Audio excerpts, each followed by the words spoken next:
I've always been the keeper of my family's stories, the one who stitches the seams when they start to fray. At 64, my hands are worn from years of holding us together, through my husband's passing, my boys' triumphs and stumbles, and the quiet ache of time. I thought I'd seen every shade of love and heartbreak, every secret a family could carry. But nothing could have prepared me for the letter I found in Jacob's coat pocket, the one that turned my world to ash. It was a chilly November evening, the kind where the wind howls through the pines like it's whispering secrets of its own. My old house on Maple Street creaked under the weight of the cold, its windows rattling as I set the table for dinner. Jacob, my youngest, had come by, his broad shoulders filling the doorway, his smile bright, but not quite reaching his eyes. He'd been like that lately, my boy, once an open book, now carrying a weight I couldn't name. His laughter was hollow, his gaze darting to the floor when I asked how he was holding up with Sarah's pregnancy. "Just tired, Mama," he'd say, but I knew better. A mother's heart feels the shift in her child's soul, even when the words don't come. He hung his coat on the hall rack, the same oak rack his father carved 30 years ago, its edges smoothed by time. As I reached to straighten it, old habits die hard, something slipped from the pocket and hit the floor with a soft thud. A crumpled envelope, yellowed at the edges, sealed tight with no address. Just a name scrawled in Jacob's familiar handwriting. Eleanor. My heart stuttered. Eleanor? I didn't know any Eleanor. Jacob was married to Sarah. Sweet Sarah with her soft laugh and Sunday casseroles, her belly round with their first child. Who was this woman? And why was her name written in my son's hand? I should have put it back. I should have trusted Jacob, let him keep his secrets. But a mother's instinct is a fierce thing, sharper than any blade. I slipped into the kitchen, the linoleum cold under my slippers, and closed the door. My hands trembled as I broke the seal, the paper tearing with a sound like a sigh. The words inside were a knife to my chest. Eleanor, I can't keep doing this. I'm sorry for what I did, for the lies. I need to make it right before it's too late. My knees buckled. I sank into a chair, the letter shaking in my hands, its ink smudged as if written in a hurry. What lies? What had my boy done? I thought of Sarah, upstairs painting the nursery, her hands streaked with pale blue, humming lullabies for a baby not yet born. I thought of Jacob, my steady son, the one who'd carried me through my husband's funeral, his arms strong around my shoulders. He'd never kept secrets from me, or so I'd believed.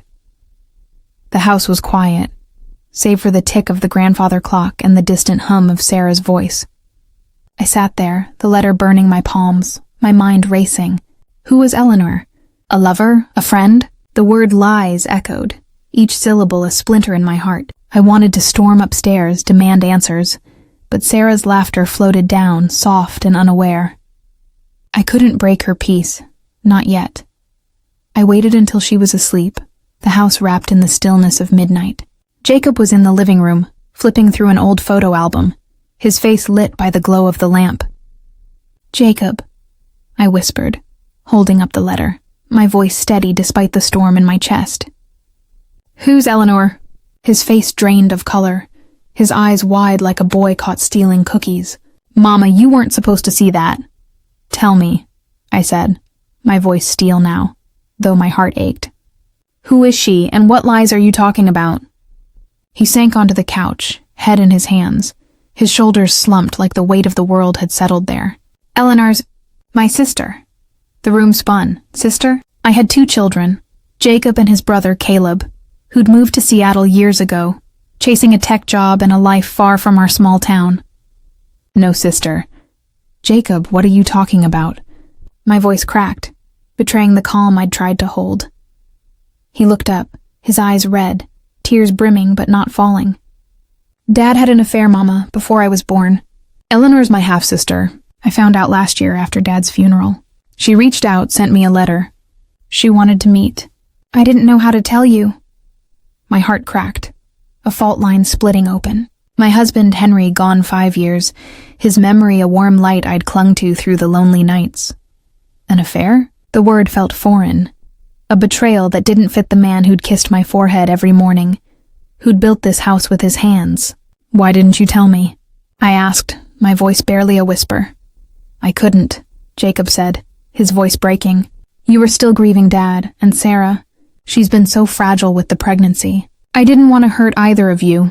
I clutched the letter, its edges biting my palms. Why the letter, Jacob? Why the apology? He looked away, his jaw tight.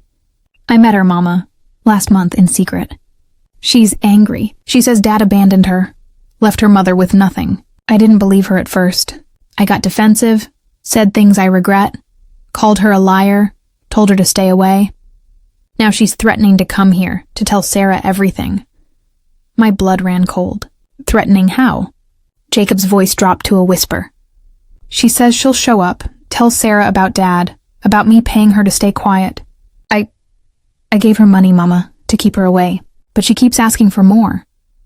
The air felt heavy, like the moment before a storm breaks. I wanted to scream, to curse Henry's ghost, to shake Jacob for keeping this from me, but I was Auntie May, the one who fixes things, who holds the family together when the world tries to tear it apart.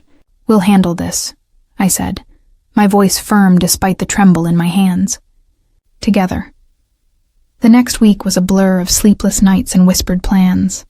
I tracked down Eleanor, using the phone number Jacob gave me. She lived in a rundown apartment complex an hour away, the kind of place where the air smells of damp concrete and regret. When she opened the door, I saw Henry in her eyes, those same hazel eyes, sharp and searching, that I'd loved for 30 years. She was in her late 30s, her hair pulled back, her face hardened by a life I could only imagine. Mrs. Thompson, she said, her voice cold but curious. Why are you here? I stood tall, my silver bracelet glinting under the flickering hallway light. To talk about Jacob and my husband.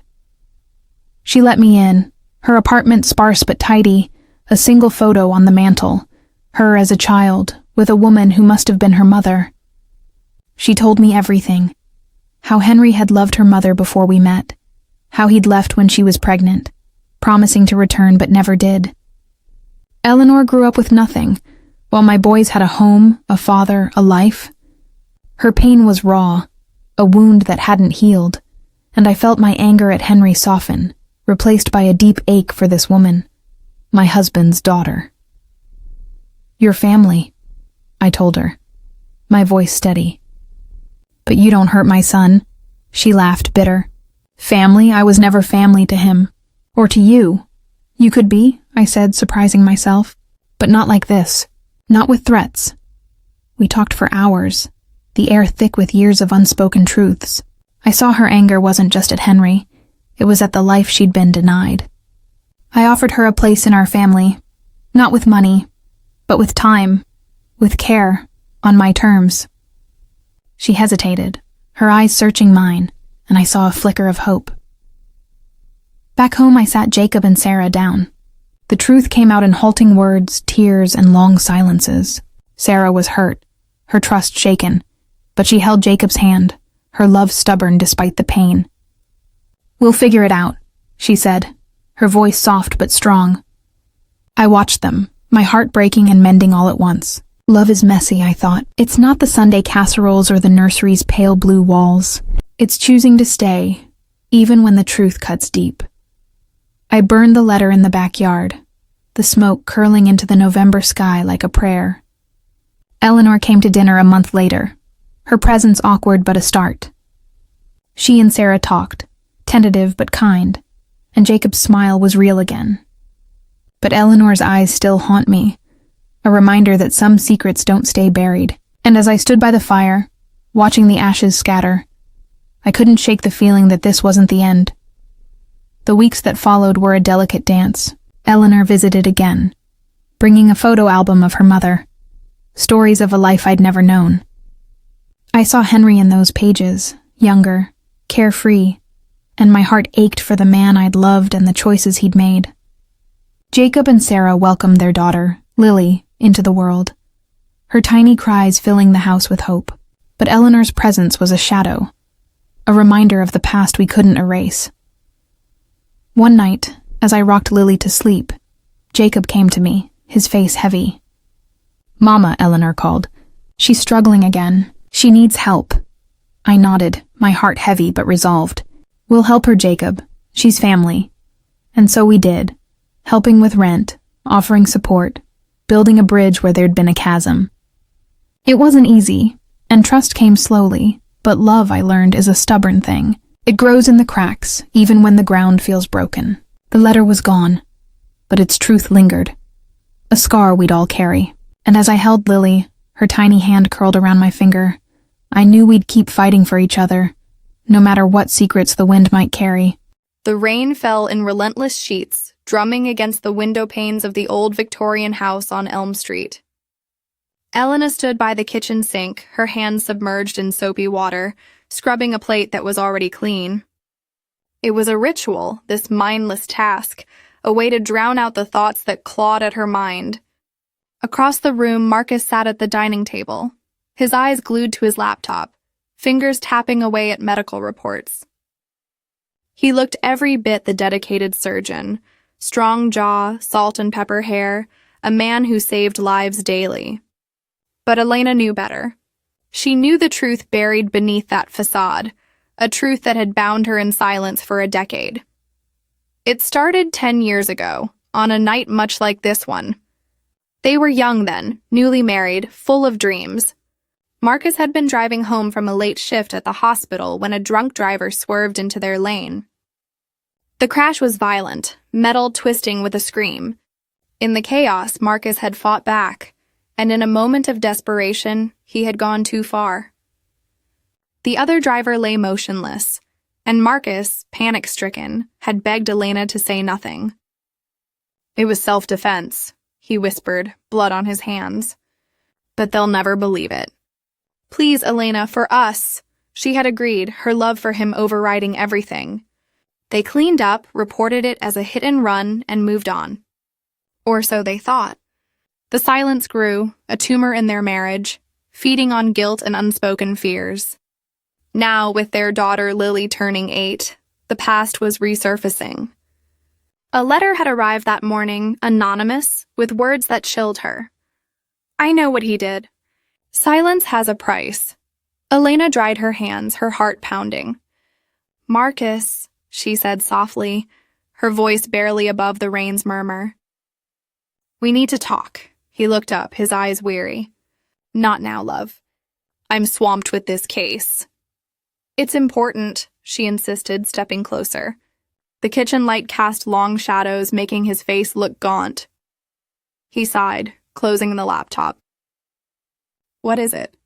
She hesitated, the words stuck in her throat. "How do you shatter a life built on lies?" Instead, she forced a smile. "Nothing, just—" "I love you," he smiled back, but it didn't reach his eyes. "I love you too." As he returned to work, Elena slipped the letter from her pocket, rereading it under the dim light. The blackmailer demanded $50,000 by week's end, or the truth would come out. She crumpled it, tears stinging her eyes. The price of silence was rising, and she wasn't sure how much longer she could pay. The next morning, sunlight filtered through the curtains, but it did little to warm the chill in Elena's bones. Lily bounded down the stairs, her pigtails bouncing, clutching her favorite stuffed bear. "Mommy, can we go to the park today?" Elena forced cheer into her voice. "Maybe after school, sweetie." She kissed Lily's forehead, watching as Marcus scooped her up for a hug. "Be good, kiddo," he said, his voice light. But Elena saw the strain in his posture, the way his hands trembled slightly. After dropping Lily off, Elena drove aimlessly, the letter burning a hole in her purse. She ended up at the old crash site, now just a quiet stretch of road lined with trees. Pulling over, she stepped out, the wind whipping her hair. Memories flooded back, the screech of tires, the impact, Marcus's frantic pleas. She had loved him so fiercely then, enough to bury the truth. But love had twisted into resentment, silence into isolation. Her phone buzzed. An unknown number. "Hello?" A distorted voice replied. "Have you got the money, Mrs. Thompson?" Elena's breath caught. "Who is this?" "How do you know?" "I was there that night." A witness you missed. Pay up or the police get a tip. Please, she begged. We can't afford that. Then tell your husband. Or don't, but the clock's ticking. The line went dead. Elena sank to her knees, sobs racking her body. She had to tell Marcus. But what if he blamed her? What if it destroyed them? That evening over dinner, she broached it. Marcus, remember that night? The accident? His fork paused midair. Why bring that up now? Because someone knows. His face paled. What? She showed him the letter. He read it, his hands shaking. Oh God, what have we done? We? She snapped, years of pent-up anger surfacing. You did it. I just covered for you, he recoiled as if slapped. I was protecting us. It was an accident. Was it? She whispered. You hit him too hard. You could have stopped. Marcus stood, pacing. I was scared. For you, for our future. Their argument escalated, voices rising until Lily appeared at the door, eyes wide. Why are you fighting? Elena pulled her close. It's okay, baby. Grown-up stuff, but it wasn't okay. That night, as Marcus slept fitfully beside her, Elena lay awake, plotting. She would find the blackmailer herself. Silence had cost her enough. It was time to speak, even if it meant breaking everything. Elena started her investigation the next day. She traced the postmark on the letter to a small town nearby, Willow Creek. Driving there, she visited the local post office, charming the clerk with a story about lost mail. Any idea who might have sent this? The clerk shrugged. Could be anyone. But try the cafe across the street. They see everyone. At the cafe, Elena nursed a coffee, eavesdropping. A man at the counter caught her eye, rough-looking with a scar on his cheek. He mentioned easy money to a friend. Could it be him? She followed him discreetly to a run-down apartment. Waiting until dark, she knocked. Who is it? He growled. I got your letter, she said through the door. It swung open. You Elena? She nodded, stepping in. The place reeked of stale smoke. Why are you doing this? He laughed. Because your husband killed my brother. That drunk driver was my kin. I saw it all from the woods. Been waiting years to make him pay? It was self-defense, she pleaded. Tell that to the cops. 50 grand or I do. Elena felt despair wash over her. We don't have it. Then get it. 2 days. Back home, she confessed to Marcus. His name's Jack Harlan. Brother of the man you killed. Marcus buried his face in his hands. I can't go to prison. Lily needs me. What about what I need? Elena cried. I've carried this alone. He looked up, eyes red. I'm sorry. I never meant to burden you. For the first time in years, they talked honestly. Marcus admitted his guilt, how it haunted his surgeries, making him doubt his hands. Elena shared her resentment, how silence had eroded her self-worth. In that vulnerability, they found a spark of the love that once was, but the deadline loomed. They decided to borrow from friends, scrape together the money. As Elena prepared the drop, she wondered if paying would end it, or if silence's price was eternal. The meeting place was an abandoned warehouse on the outskirts of town. Elena arrived at midnight, the bag of cash heavy in her hands. Rain started again, mirroring her mood. Jack emerged from the shadows. Got it all? She handed it over. This ends now, he counted it, smirking. Sure does. But as he turned, sirens wailed. Police cars surrounded them. Jack bolted, but officers tackled him. Elena spun, shocked. Marcus stepped out from behind a car. I called them, he said. It's time to face it. You what? She gasped. I confessed everything. To the police earlier today. They set this up. Betrayal hit her like a wave. Why didn't you tell me? Because you would have stopped me. But we can't live like this anymore. Jack was arrested for blackmail, but Marcus was taken in too. As handcuffs clicked on his wrists, he looked at Elena. Forgive me. For everything. Tears streamed down her face. I already have. Chapter 5. Trials and Tribulations. The trial was a media circus. Marcus's confession painted him as remorseful. The crash as tragic accident turned manslaughter and panic. Elena testified, her voice steady, revealing the years of silence. I loved him enough to protect him, but love shouldn't cost your soul. The jury was sympathetic. Marcus got probation, community service, saving lives in a clinic for the underserved. Jack got prison for extortion, but the real trial was at home. Lily struggled with the truth, asking why Daddy had to go away for sessions. Elena explained gently, rebuilding trust. In therapy, they unpacked the layers. Marcus learned to forgive himself. Elena to voice her needs. Their marriage, scarred but stronger, emerged from the ashes. One evening, as rain pattered outside, Marcus held Elena. Silence almost destroyed us, she nodded. But speaking saved us. Their kiss was tender, a promise of new beginnings. The price had been paid, and in its wake, redemption bloomed. It was her son Michael's wedding, a day she had dreamed of since he was a boy. Sarah, radiant in her lace gown, leaned into Michael, her laughter bright as she whispered something in his ear. Eleanor's heart swelled. After years of loss and rebuilding, her family was whole again, or so she thought. "Grandma, look under the table." The small voice startled her. Tommy, her 7-year-old grandson, sat beside her, his bow tie askew, his brown eyes wide with a mix of mischief and urgency. He tugged at her sleeve, his small fingers insistent. "What's that, sweetheart?" Eleanor leaned down, smiling, expecting a game or a spilled fork.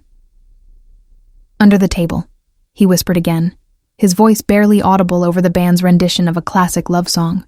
"You gotta look." Eleanor's smile faltered. There was something in Tommy's tone, a gravity that didn't belong in a child's voice. She glanced around. The other guests were distracted, lost in their conversations or swaying on the dance floor. Michael and Sarah were posing for photos near the cake, their faces glowing with love. No one was watching. "All right, Tommy," she said softly, humoring him. She bent slightly, lifting the edge of the tablecloth, expecting to find a toy or a piece of dropped cake. Instead, her fingers brushed against something cold and smooth, a small metal box tucked against the table's leg, secured with a strip of tape. Her breath caught.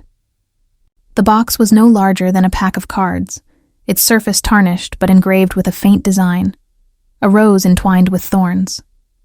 Her heart thudded, a memory clawing its way to the surface. She hadn't seen that design in over 40 years, not since... "Grandma?" Tommy's voice snapped her back.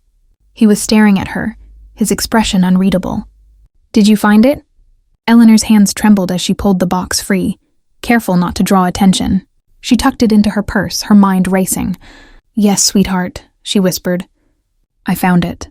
Tommy nodded, as if he'd known all along, then turned back to his plate of half-eaten cake, leaving Eleanor to grapple with the weight of what she'd uncovered. The summer of 1985 was thick with humidity and secrets. Eleanor, then 26, stood at the edge of a dusty county fair, her sundress clinging to her skin. The air smelled of cotton candy and diesel, and the Ferris wheel groaned as it spun lazy circles against the twilight sky.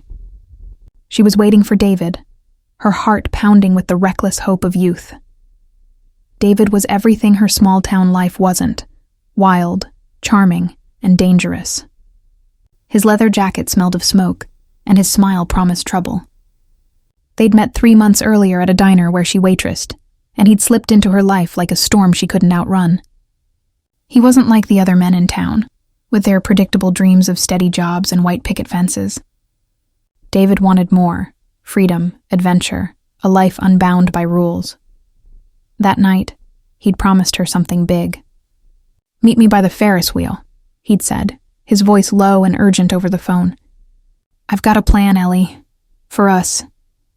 She'd believed him. She always did. When he arrived, his eyes were bright with something she couldn't name, excitement maybe, or fear. He pressed a small metal box into her hands, the same rose and thorn design etched into its surface. "Keep this safe," he'd said. No matter what happens, don't open it unless I tell you to. What's inside? She'd asked, her fingers tracing the engraving. He'd kissed her then, hard and desperate, as if he could pour all his answers into that one moment. It's our future, he whispered. But you have to trust me. She'd trusted him, even when he didn't show up the next day, even when the rumors started, that he'd skipped town, that he'd been mixed up with the wrong people, that he was gone for good. Eleanor waited, clutching that box like a lifeline, but David never came back. Weeks turned into months, and the box became a weight she couldn't bear. She buried it in her attic, along with her broken heart, and swore she'd never look back. Eleanor's hands shook as she sat in the bridal suite, the noise of the reception muffled behind the closed door. She'd excused herself, claiming a headache, but the truth was she couldn't breathe with that box in her purse. It sat on the vanity now, its tarnished surface catching the soft glow of the room's lamps. She hadn't opened it yet, but its presence was a scream in the silence. How had it ended up under the table? And why had Tommy, of all people, known it was there? She thought of her grandson's face, so serious, so unlike the carefree boy who'd been chasing his cousins around the venue hours earlier. Had someone told him to say it? Was this a cruel prank or something more? Her fingers hovered over the box's latch. She could open it now, face whatever truth David had left behind all those years ago. But fear held her back. What if it was nothing? A trinket, a meaningless relic? Or worse, what if it was everything? A truth she wasn't ready to face. A knock at the door startled her. "Mom?" Michael's voice, warm and concerned, came through. "You okay in there?" Eleanor shoved the box back into her purse and smoothed her dress. "I'm fine, sweetheart," she called, forcing a smile into her voice. Just needed a moment. The door opened, and Michael stepped in, still in his tuxedo, his tie loosened. He looked so much like his father. Not David, but Robert, the man Eleanor had married a year after David's disappearance. Robert had been steady, kind, the opposite of David's wildfire. He'd given her Michael, a home, a life, but he'd never filled the hole David left behind. "You sure you're okay?" Michael asked, sitting beside her. "You've been quiet all night." Eleanor reached for his hand, squeezing it gently. "Just feeling nostalgic," she said. "Weddings do that to me." He chuckled, but his eyes searched hers, as if he could sense the storm brewing beneath her calm. "Tommy said something about you finding a box?" Eleanor's heart stopped. "He told you that?" "Yeah, he was babbling about it to Sarah. Said you found something under the table." "What's he talking about, Mom?" She forced a laugh, but it came out brittle. "Oh, you know Tommy. Probably just a game he's playing." Michael didn't look convinced, but he let it go. "All right, just don't disappear on us, okay? Sarah's about to throw the bouquet."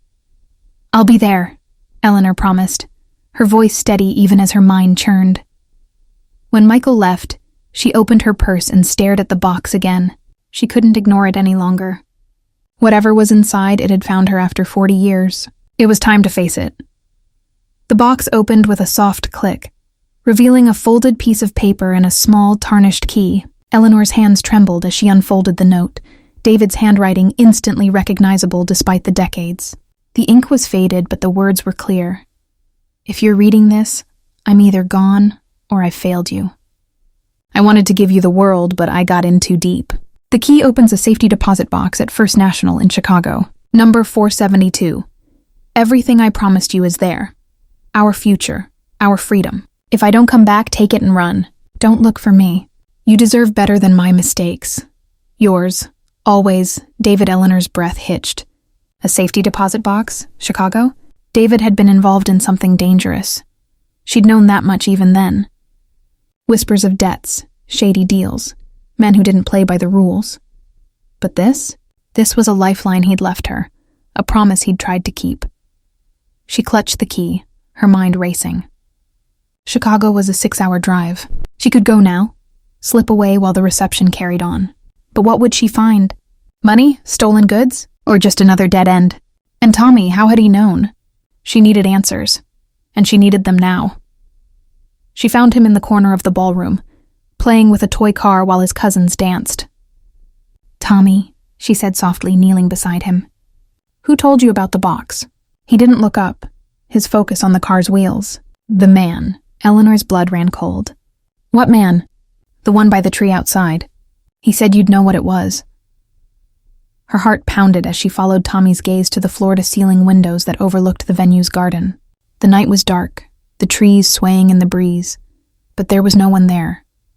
Not now. Tommy, what did he look like? She asked, her voice tight. He shrugged. Old, like you, Grandma. He had a funny hat. Eleanor's legs felt weak. She steadied herself against the table, her mind conjuring an image of David as he'd been. Young, reckless, with that damn fedora he loved. But David would be in his 60s now if he was even alive. Was it possible? She didn't want to believe it, but the box in her purse said otherwise. By midnight, the reception was winding down, and Eleanor made her decision. She told Michael and Sarah she wasn't feeling well and would head home, assuring them she'd be fine. Instead, she drove. The highway stretched before her, a ribbon of asphalt under the moon's pale light. The key sat in her purse, the note folded beside it, and her mind churned with questions. Chicago's First National Bank was still standing, though it had changed names over the years. Eleanor arrived just before dawn, her hands shaking as she presented the key to a sleepy bank manager. He led her to the vault, where Box 472 waited, untouched for decades. Inside, she found a stack of cash, more than she'd ever seen, wrapped in plastic, along with a single photograph. It was her and David, laughing at that county fair, the Ferris wheel blurred in the background. On the back, in his handwriting, for Ellie, my forever. Tears stung her eyes. He'd meant to come back. He'd meant to keep his promise. But someone, had stopped him. When Eleanor returned home, the box and its contents safely hidden, she found Tommy waiting on her porch, his mother asleep in the car nearby. I've always believed a family is like a quilt, stitched together with love, but one loose thread can unravel it all. My name's May, and at 62 I've seen enough of life to know when trouble's brewing. The lines on my face tell stories of joy and pain, but nothing prepared me for the storm that hit when my daughter-in-law, Tara, came barreling into my kitchen one humid August evening, her voice sharp enough to cut glass. Your mom changed the password, she screamed, her manicured nails gripping her phone like a lifeline. I can't use her card anymore. I froze, my hands wrist-deep in biscuit dough, the flour dusting my apron like snow. The air in my cozy Atlanta kitchen felt heavy, the kind of heavy that comes before a storm. Tara's green eyes blazed with something I couldn't quite name. Anger, yes, but something else too. Fear, maybe? Desperation? My son Marcus stood behind her, his broad shoulders slumped, avoiding my gaze like a child caught sneaking cookies. Now, hold on, Tara, I said, wiping my hands on a dish towel, my voice steady but my heart racing. What's all this about my card? Tara's lips trembled, her perfectly glossed pout twisting. Don't play dumb, May. You know I've been using it for the house, for groceries, for things, and now it's locked. You changed the password, didn't you? I raised an eyebrow, leaning against the counter. The truth was, I had changed the password. Not out of spite, mind you, but because I'd noticed charges I didn't recognize. Hundreds of dollars at boutiques, spas, even a car rental I hadn't approved. I'm no fool. My late husband, Clarence, taught me to keep a sharp eye on my finances, and at my age, I wasn't about to let money slip through my fingers like sand. Tara, darlin', I said, keeping my tone calm. I changed it because I saw things on my statement that didn't add up. Care to explain a $500 charge at Neiman Marcus? Or a weekend at a beach resort I never visited? Her face flushed, and she glanced at Marcus, who still wouldn't meet my eyes. The silence stretched, thick as molasses, and I knew then that this wasn't just about a credit card. This was a thread, and I was about to pull it. Let me take you back a bit, so you understand the quilt I'm talking about. Marcus, my only child, has always been my heart. He's 34 now, a good man with his daddy's kind eyes and a laugh that fills a room. He's a mechanic, works hard at his shop, and when he married Tara 5 years ago, I thought she was the piece that'd complete our family. Tara was charming, all honeyed words and bright smiles, with a knack for making everyone love her. She'd breeze into my house with her designer heels clicking, arms full of gifts, scarves, candles, little things that screamed money. I didn't question it at first. Marcus said she worked as a freelance event planner, and I figured she was just good at her job. But over time, I noticed things. The way Tara's stories about her clients never quite matched up.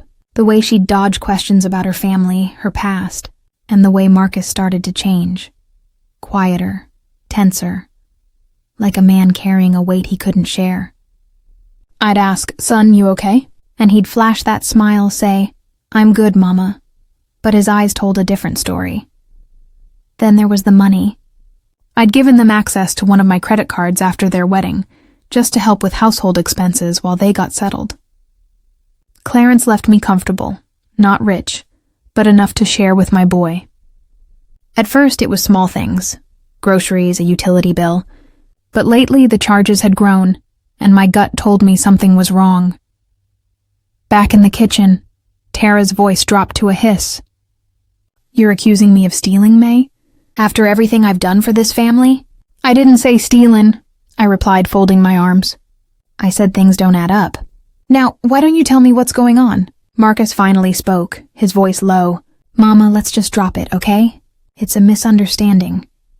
But Tara wasn't dropping anything. She stepped closer, her perfume sharp and expensive. "You think you know everything, don't you? Always watching, always judging. You don't trust me!" The accusation stung, but I held her gaze. "Trust is earned, Tara, and right now you're making it real hard." She laughed, a brittle sound, and tossed her hair. "You're unbelievable. Marcus, are you going to let her talk to me like this?" Marcus looked trapped, his eyes darting between us. "Tara, calm down." "Mama, she didn't mean—" "Enough," I snapped, my patience fraying. "Y'all are gonna sit down and tell me the truth, or I'm calling the bank tomorrow and reporting fraud." That word, fraud, hung in the air like smoke. Tara's face went pale, and for the first time, I saw something crack in her perfect facade. Marcus reached for her hand, but she pulled away, storming out of the kitchen. The screen door slammed behind her, echoing through the house. Marcus turned to me, his voice pleading. "Mama, please, don't make this bigger than it is." "Son," I said softly, "if it's bigger than I think, you'd better start talking." He didn't. He just shook his head and followed Tara out, leaving me alone with my thoughts and a sinking feeling in my chest. The next morning, I sat at my kitchen table, the same table where Clarence and I used to share coffee and dreams. My laptop was open, the bank's website glowing on the screen. I scrolled through the charges again. $500 at Neiman Marcus, $300 at a spa, $800 for a car rental in Savannah. My fingers trembled as I printed the statement, circling each unfamiliar transaction in red ink. I wasn't just angry, I was hurt. This wasn't just about money. This was about trust, about family, about the boy I'd raised to know better. I decided to dig deeper. I'm no detective, but I've got a nose for truth, honed by years of raising Marcus and navigating life's twists. I called the bank, asking for details on the charges. The car rental company confirmed the vehicle was rented under Tara's name, returned with a scratched bumper and a faint smell of perfume. The spa said the appointment was for a Tara Johnson, not Tara Williams, my daughter-in-law's maiden name, one she hadn't used since the wedding. My heart sank further. Then I remembered something. A few months back, Tara had left her purse at my house after a barbecue. I'd found a folded piece of paper inside, tucked in a side pocket. At the time, I'd thought nothing of it, just a receipt or a note. But now, my curiosity burned. I went to my bedroom, where I keep a box of odds and ends, and there it was. A crumpled receipt from a jewelry store for a $2,000 necklace, paid in cash, dated a year ago. The buyer's name? Tara Johnson. Why was she using her maiden name? And where was she getting cash like that? That evening I drove to Marcus and Tara's house, a tidy brick rancher 10 minutes from mine. The air was thick with the scent of jasmine, but my stomach churned with unease. I knocked, and Marcus opened the door, his face weary. "Mama, what are you doing here?" he asked, stepping onto the porch. I need to talk to Tara, I said, holding up the bank statement. And you, he sighed, running a hand over his close-cropped hair. She's not here. She left this morning, said she needed space. Space? I frowned. From what? Marcus hesitated, then gestured for me to come inside. The living room was a mess. Takeout containers on the coffee table, Tara's heels scattered by the couch. He sat heavily, his hands clasped. Mama, there's something I need to tell you, he said, his voice barely above a whisper. Tara's been struggling with money, with other things. My heart thudded. What kind of things? He looked away, his jaw tight. She's got debts, Mama, big ones. From before we met. She didn't tell me at first, but it's been piling up. She's been using your card to keep things under control. I stared at him, my mind racing. Debts? Marcus, why didn't you tell me? And why's she using my card? She said it was temporary, he mumbled. She didn't want you to know. Said it was embarrassing. Embarrassing? I laughed, sharp and bitter. She's spending my money on resorts and necklaces, and you're calling it embarrassing. He flinched and I softened, seeing the pain in his eyes. Son, what's she really hiding? This ain't just about debts. He didn't answer right away, but the silence spoke volumes. Finally, he pulled out his phone and showed me a text from Tara, sent that morning. I'm sorry, Marcus. I can't do this anymore. I'll be back when I'm ready. My blood ran cold. Where'd she go? I don't know, he admitted. But there's something else. I found something in her drawer last week. A letter. He stood, disappearing into their bedroom, and returned with a folded envelope, the edges worn. My hands shook as I opened it. Inside was a single sheet of paper, typed, no signature. The words hit me like a slap. You thought you could run, Tara? You owe us. Pay up, or everyone knows what you did. The next week was a blur. I hired a private investigator, a gruff man named Ray, who smelled of cigars and had a knack for finding what people wanted hidden. I gave him the letter, the receipt, and every detail I could muster.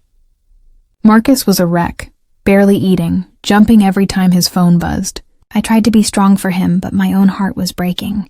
Tara had vanished, leaving only questions and a trail of lies. Ray called me 10 days later, his voice low and urgent. Mrs. Williams, you need to see this. Meet me at the diner on Peachtree. I arrived at the diner, my silver curls tucked under a scarf, my hands clutching my purse like a shield. Ray slid into the booth across from me, pushing a folder my way. Tara Johnson isn't who she says she is, he said bluntly. Oh, honey, where do I even begin? I'm Auntie May, the one who's seen it all in this crazy quilt of a family life.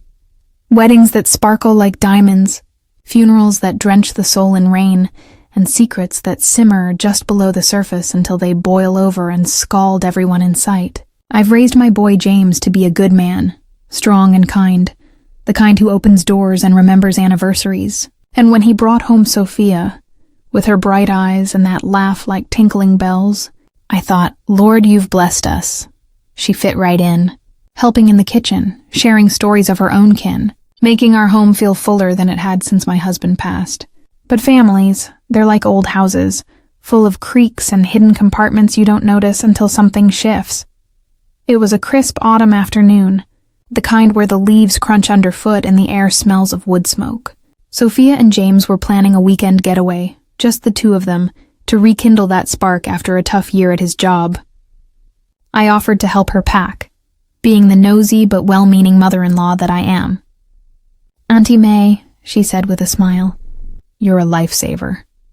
We chatted away in her bedroom, folding blouses and pairing shoes, the sunlight streaming through the lace curtains like golden fingers pointing out our joys. That's when it happened. I was rummaging in her dresser for some scarves. She'd asked me to grab the silk ones for the chill evenings, and my hand brushed against something hard, tucked way in the back. I pulled it out, expecting maybe a forgotten brooch or a pair of earrings. But no, it was a ring, a man's ring, heavy gold, with a simple band that screamed permanence. Engraved inside were the words, forever. My heart did a little flip. Was this a gift for James? Maybe an anniversary surprise? But why hide it so deep like a guilty secret? I held it up to the light, watching it glint. "Sophia, darlin', what's this? Planning to propose to my boy all over again?" I teased, expecting her to laugh. But her face, oh Lord, her face drained of color faster than a sunset in winter. Her eyes widened, those pretty hazel orbs filling with a panic I'd never seen before. She snatched the ring from my fingers, her hands trembling like leaves in a storm. "Auntie May, please, don't tell James. Promise me you won't." My stomach dropped, a cold weight settling in like I'd swallowed ice. "Child, what's going on? Whose ring is that?" She sank onto the edge of the bed, clutching the ring to her chest as if it were a lifeline. Or a curse. Tears welled up, spilling over her cheeks in silent rivers. I sat beside her, my own heart pounding, wrapping an arm around her shoulders. She felt so fragile, like she might shatter at the slightest touch. "Tell me, Sophia. Whatever it is, we'll face it together. I'm family, remember?" She took a shaky breath, wiping her eyes with the back of her hand. "It's my brother's ring, Marcus. He's gone now. Died 2 years ago, just before I met James." I nodded slowly, remembering the vague mentions of her brother. A troubled soul, she'd said, lost to the streets. But she'd never gone into details, and I'd respected that privacy. "I'm sorry, honey, but why hide his ring? And why the secrecy from James?" Her voice dropped to a whisper, as if the walls themselves might betray her. "Because it's more than just a keepsake. Marcus was in deep trouble, Auntie May. Bad trouble. He got mixed up with some dangerous people. Loan sharks, the kind who don't take no for an answer. He owed them money, a lot of it from a deal gone wrong. Gambling, mostly, but it spiraled. Before he died, he gave me this ring and begged me to hide something for him. The money he stashed away to pay them off. It's buried in our old family plot, under his headstone." My mind reeled, the room spinning like I'd been hit with a whirlwind. "Buried? Lord have mercy, Sophia. And these people, they're still looking?" She nodded, her lips quivering. "They think I have it. I've gotten calls, anonymous ones, threatening me. If James finds out, he'll want to protect me, get involved. He's too good, too brave. I can't risk him getting hurt. Or you. That's why I kept it hidden. The ring was his way of saying forever. Our sibling bond, you know. But now it's a chain around my neck." I sat there, stunned, the weight of her words pressing down like a heavy quilt. All those little things I'd noticed. The way she'd jump at the phone ringing late at night. The distant look in her eyes sometimes when James wasn't around. Suddenly they made sense. But anger bubbled up too. "Why didn't you tell us sooner? We're family, Sophia. We could have helped. I was ashamed," she sobbed. "Marcus's mistakes. I didn't want them tainting what James and I have, and I thought I could handle it alone." That night, after James came home oblivious and cheerful, I lay awake in my room downstairs, staring at the ceiling cracks that looked like fractured lives. My boy, so trusting, kissing her goodnight like nothing was amiss. How could I keep this from him? But how could I not, if it meant keeping him safe? By morning, I'd made up my mind. We'd face this demon together, Sophia and I, like the strong women we were. The next day, while James was at work, we sat at the kitchen table, cups of strong coffee steaming between us. The house felt quieter, heavier, like it was holding its breath. "Tell me everything," I said, my voice firm but kind. "From the beginning." Sophia unfolded the story like a worn map, full of twists and dead ends. Marcus had been her rock growing up, after their parents passed young. But he fell into bad habits, cards, bets, the thrill of the win that never came. He'd borrowed from a group called the Vipers, shady folks operating out of the city's underbelly. When he couldn't pay, they hounded him. In his last days, sick with regret and some unnamed illness, he'd stashed $50,000, scraped from odd jobs and a lucky streak, in a waterproof box under his grave.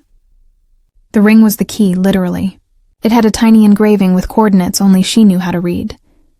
But why not just pay them? I asked, my practical side kicking in. "I tried once," she admitted. "Met one of them in a park, but they wanted more. Interest, they said. And I didn't have it all. They roughed me up a bit, warned me not to run. My blood boiled at that. No one touches my family. We're digging it up, I declared. Tonight, we'll pay them off proper. End this nightmare. Her eyes lit with a mix of fear and hope. But Auntie May, it's dangerous. And James will understand when it's over. Trust me, child. We waited until dusk, the sky bruising purple as we drove to the cemetery on the outskirts of town. The air was thick with the scent of damp earth and fading flowers.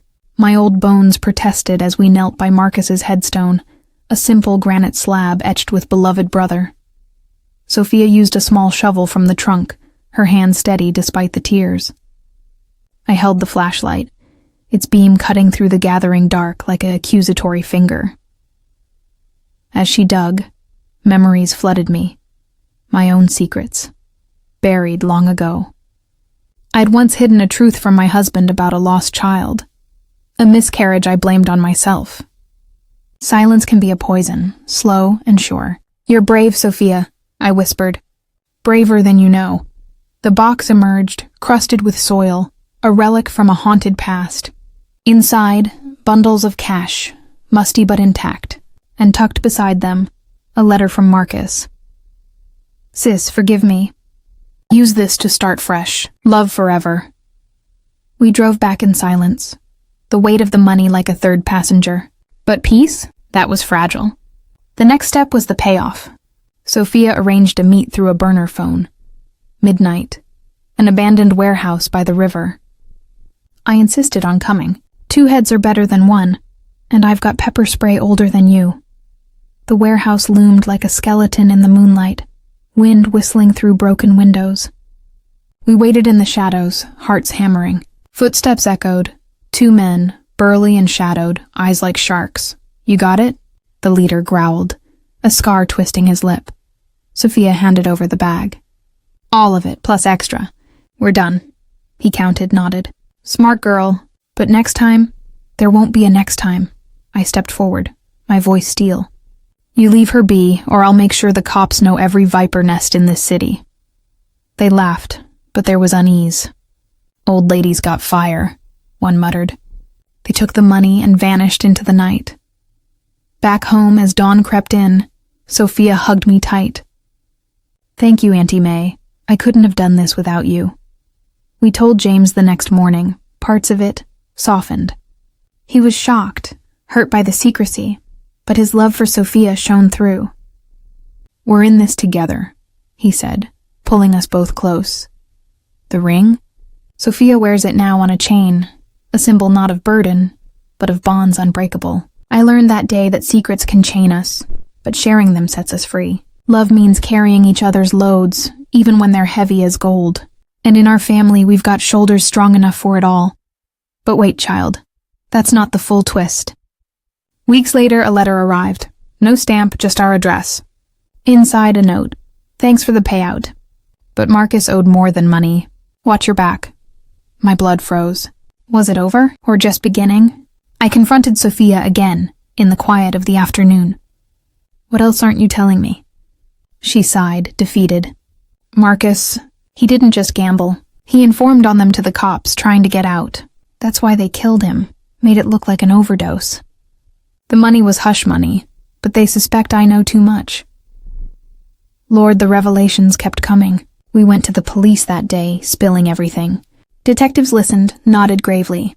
You've done the right thing. We'll protect you.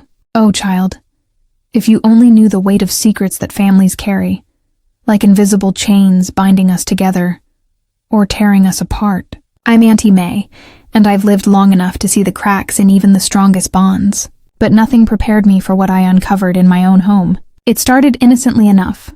On a crisp autumn afternoon, the kind where the leaves whisper warnings as they fall, I was helping my daughter-in-law, Clara, tidy up the study in our old Victorian house. Daniel, my only son, had married her 5 years ago, and she'd brought a brightness to his life that I thought was unbreakable. But lately, that light had flickered, dimmed by something I couldn't quite place. Her smiles were forced, her eyes distant, like she was carrying a storm inside her. The study was a cozy room, filled with Daniel's bookshelves groaning under the weight of law tomes. He's a lawyer. You see, always buried in cases. and Clara's little writing desk in the corner, where she'd jot down her thoughts. She called it her sanctuary, a place to escape the chaos of their busy lives. That day, she'd asked for my help sorting through old papers, claiming she needed to declutter before the holidays. I obliged, of course. What else is a mother-in-law for if not to lend a hand? As I knelt by the wastebasket, emptying it of crumpled receipts and forgotten notes, my fingers brushed against something rougher, more substantial. Torn pages, edges jagged like they'd been ripped in haste.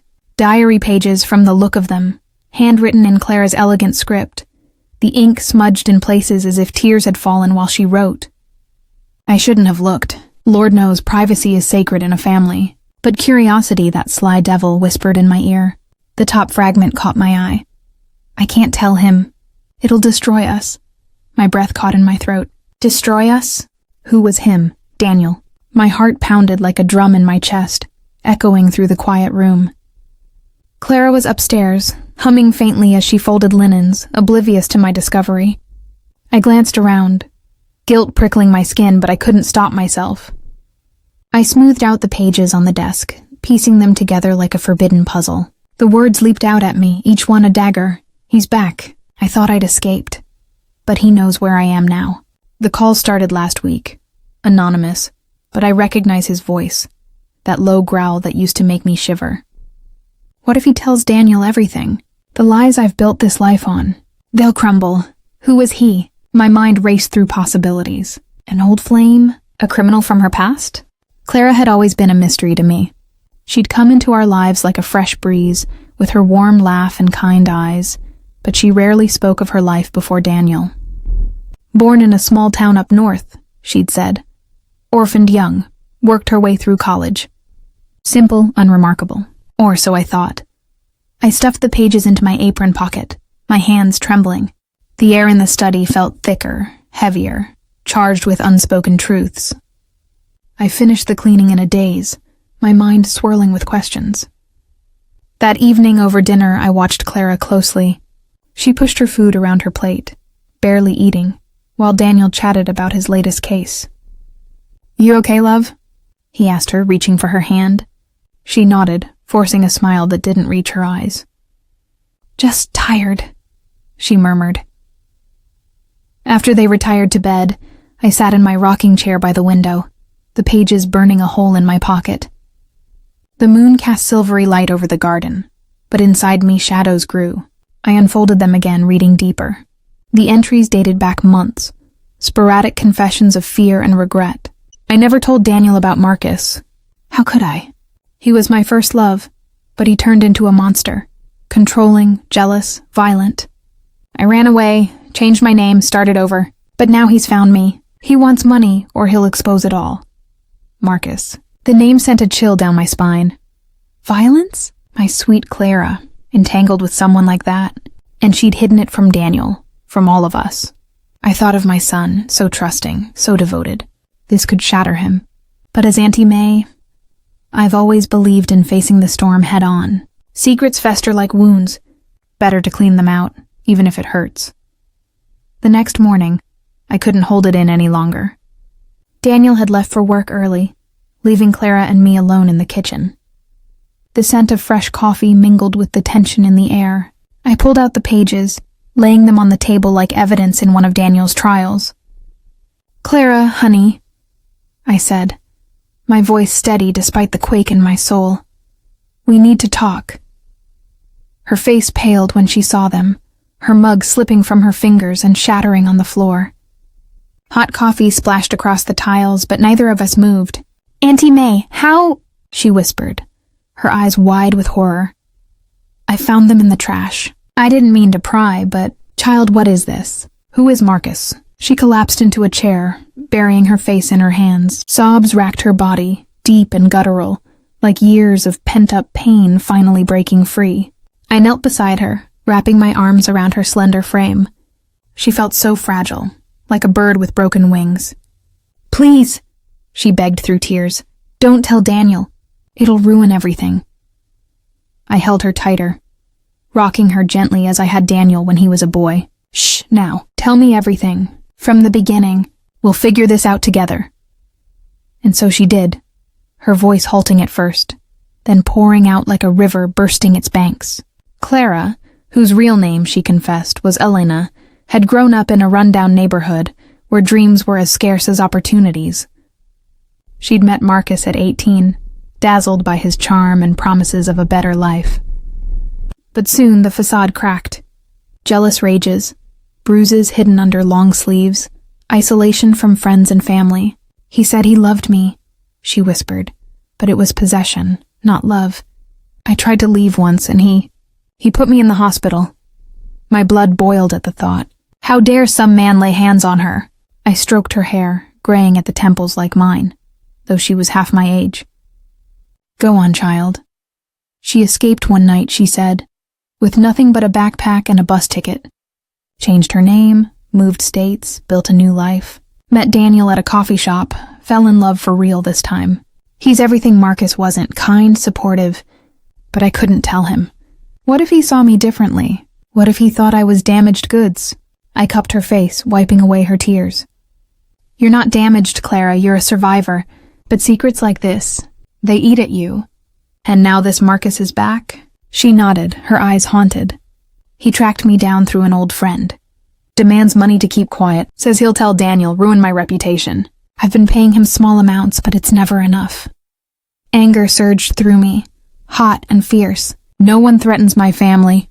We're not paying him a dime more, I declared. We'll handle this properly, but Daniel needs to know.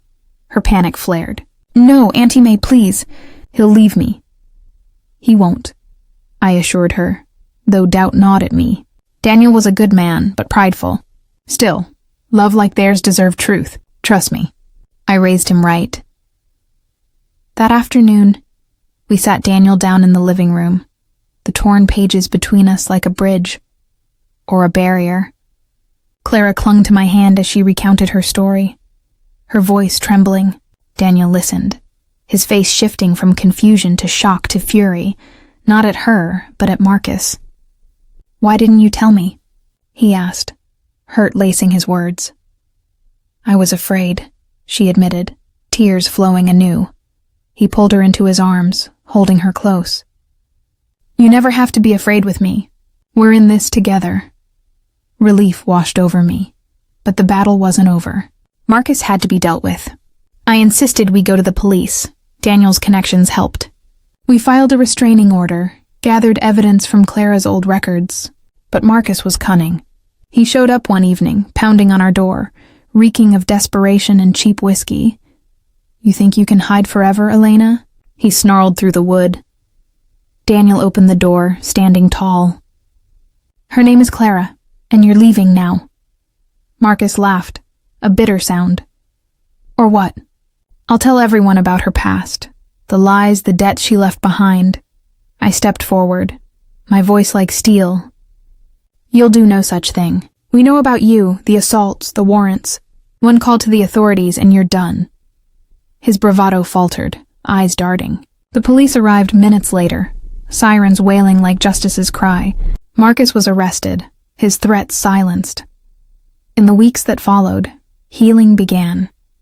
Clara and Daniel grew closer, their bond forged in fire. She started therapy, unpacking the scars. And me, I burned those diary pages in the fireplace, watching the flames consume the past.